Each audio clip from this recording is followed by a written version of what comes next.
Welcome to the Eversheds Sutherland Inquiries and Inquest podcasts. I'm Gina Margaroni, based in Eversheds Sutherland's Inquiries and Investigations team, and in today's episode, which is titled Follow-up to an Inquiry, I catch up with Tom Crowther KC, Barrister at 23 Essex Street. Tom was chair to the non-statutory inquiry into child sexual exploitation in Telford, which was established by Telford and Region Council back in 2019, with the inquiry report being published in 2022 and a 2-year review in 2024. I worked with Tom during that inquiry, and this episode was recorded on the day that the inquiry's review report was published. In the episode, Tom talks to us a little about the Telford inquiry, the framework for how that inquiry was set up and its terms of reference established, how the pandemic had an impact on its work, the way it operated as a non-statutory inquiry, and also reflections on how well the 2-year review mechanism worked to encourage the implementation of the inquiry's recommendations and what is referred to as the Telford model. The recording starts with me joining Tom just after he'd finished presenting the inquiry's findings. Hi Tom, and thank you so much for joining me today and taking this time to look back together on the inquiry now that the follow-up review has been published. Could we please start by reflecting on how the inquiry first came about? Well, first of all, Gina, thanks for having me. It's nice to be here. The inquiry began in real terms in 2018-19 when Telford Council really succumbed to pressure that has been bubbling under for a couple of years for an inquiry, because by that time the CSE problem in Telford was well known. There was a very powerful survivors group who were calling for an inquiry and wanted a public inquiry. That was pretty much rebuffed by the powers that be.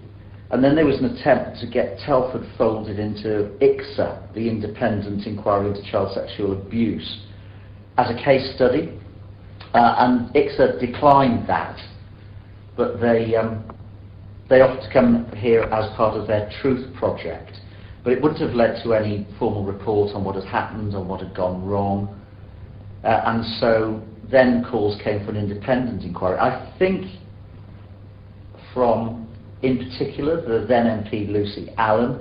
She raised it in Parliament or a Westminster Hall debate. And Theresa May, who was then Prime Minister, said effectively, well, if you want an inquiry, Telford have to pay for it. And Telford then decided that the strength of feeling was such that they would. There was then a process to hire a commissioning body, which led to the appointment of Eversheds.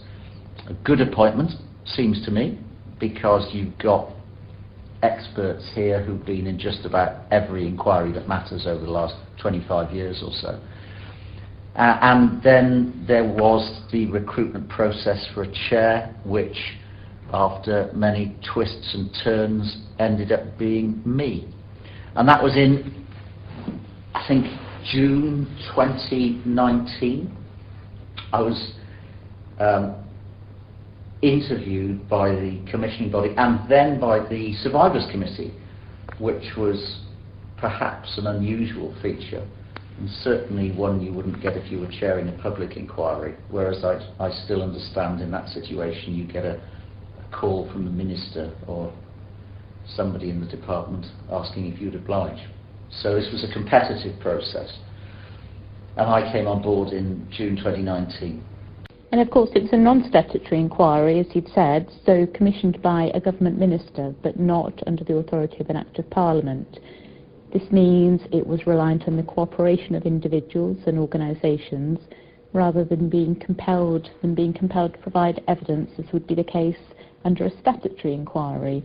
How did you view that, and what were the first things that you set about doing? Effectively, that the first task was to determine the terms of reference. As I said, I had the advantage of being, I was going to say instructed by, I mean appointed, I suppose, by Eversheds as commissioning body, Eversheds has got that depth of experience, and the first use to which that was put was drafting the terms of reference. And there was a draft which was sent to me for my consideration and approval, and it then went, I think, to the Cabinet in Telford, and indeed had survivor committee input. And the crucial feature of those terms of reference, looking back at it at this distance, was the provision for a 2-year review after reporting. I could come back and look at what had been done. And I say crucial, that's because the great and probably unfair criticism of inquiries as a whole is, isn't it, that they take an awful long time, cost an awful lot of money, make an awful lot of recommendations, get put on a shelf, and nothing ever happens. Whereas the review meant that I could come back and literally review progress, see what had been done, and report. And of course, it wasn't all straightforward at all, not least because of the COVID pandemic. How do you think that changed things, if it did, particularly for the victim survivors? Well, I'm not sure how much things changed, because at the outset of the first public meetings I had said this is not going to look anything like a court. I'd spent, by the time I was appointed, I'd just left 5.5 years as a circuit judge, trying a pretty constant diet of serious sexual offences, including non-recent offences. And I've seen just not only how difficult it is for victims and survivors to give evidence, but what a traumatic process it is for them to be examined in chief, cross-examined. So I know while a witness inquiry isn't technically cross-examined, it certainly looks like it and feels like it so far as they're concerned. And I didn't want it to feel like a court, because I wanted the greatest possible levels of involvement. So that meant that we were prepared to take witness statements in writing, and I was prepared to consider them in writing. And here we had a bunch of experienced lawyers, of whom you were one, who were going around taking those witness statements. What that meant is, when COVID came, that the change really meant we'd do it remotely, rather than people going to people's houses to take statements, or hotel suites to take statements. Some were done over the phone, some were done over video, and it slowed us down, but it meant that during that COVID break we were also able to break the back of masses of disclosure, well over 1 million pages of documents, all of which seemed to be relevant. So COVID slowed us down. It led to some awkward interactions. One I particularly remember, a public update that I had to do via video, and the super gigabit internet in the office I'd hired specifically for the purpose of doing this meeting went down just as the meeting started, which meant I had to try and do it from 3G from a phone, which just didn't work, which was very frustrating to, in particular, the Survivors Committee. But yeah, there were bumps in the road like that, but we managed COVID pretty well, I think. And of course, no public hearings. No. Well, that was part of my, I don't want this to look like a court. And if you don't have complainants, victims, survivors giving evidence, what do you do then? Do you bring in some sort of ritual sacrifice who you've looked at the papers and think this person's got something to answer? That would have looked like having them in the stocks. So to do things differently for particular individuals, I think would have militated against complete involvement rather than helped it. And I think one of the really interesting features of this inquiry, I should just say that a report with 47 recommendations, all of which were very well received, was produced by the inquiry at the end of the 3-year period. And one of them in particular stipulated that the Chair and the commissioning body could return to Telford after a further 2 years to check on progress against the rest of the recommendations. and just to see how far the stakeholders had implemented those recommendations, if at all. And that was a really valuable feature, wasn't it? Yeah, I mean, as I say, built in from the start. So Telford knew I was coming back within 2 years, or was expecting to come back within 2 years, and if they hadn't asked me back, there would have been a public statement to say that they hadn't asked me back. Now, I don't believe that that's what forced them to do so well on the recommendations, because they have done amazingly well on recommendations. I believe they were committed to it. But in terms of lessons for future inquiries, I think that what we call the re-review is really useful, because if you did have a body into whom there had been an inquiry that was still recalcitrant, that would operate as an incentive for them to cooperate and actually get on with recommendations. But Telford grabbed it with both hands. The council led the implementation of recommendations process. They put in place a multi-agency body called the Partners Operational Group, and there was another called the Strategic Implementation Group,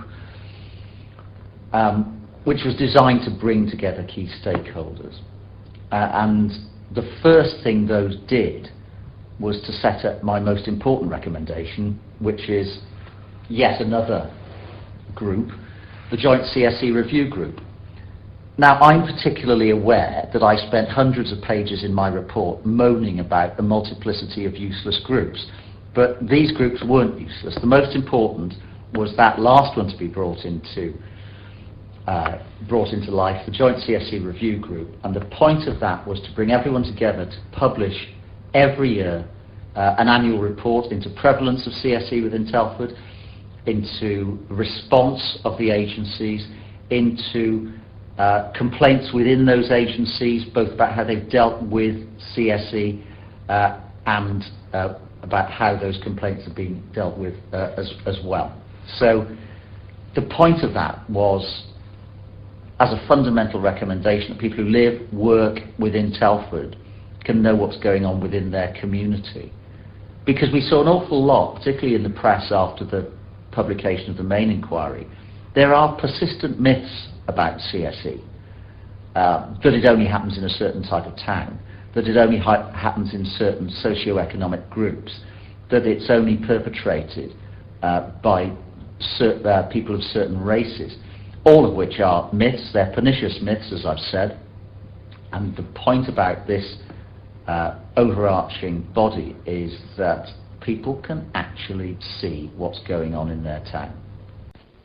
Thank you, Tom. Yeah, it's been great to come back to Telford and see the fantastic work that's been done by Telford and Region Council and others to be able to deliver these recommendations and actually see that real value from the inquiry as you describe. I've noticed the press has picked up on this phrase, the Telford model. Can you just describe to us what you understand the Telford model to mean? The Telford model could be many things. First of all, in the inquiry itself, it could be a pretty informal inquiry in which evidence is largely taken in writing or by considering documents which have been provided. My original point, that it should look nothing like a court. That's a Telford model. The other Telford model is the building in into the terms of reference of a review period, so that recommendations aren't simply shelved and sit gathering dust, but the body into whom the inquiry has been made, upon which it's been focused, knows it has to account for progress on those recommendations. Or, and I think this probably is the most impressive Telford model, and perhaps the most apt use of the phrase, is what we're left with now.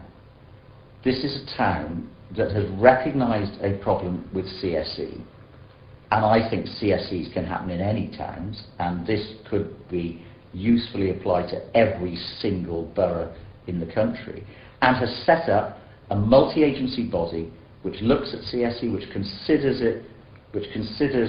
the prevalence and response. And if there is to be a legacy of this inquiry, I think it's that Telford model, the putting in place of overarching multi-agency group that every year says this is what's happening in this town and this is what we're doing about it. Yes, it's definitely a model that can be rolled out to other towns. Thank you very much, Tom. That was really interesting, and really appreciate you taking the time to talk to me today. Look forward to working with you again. Thank you. And also thank you to our listeners. Please do listen out for future episodes in the series.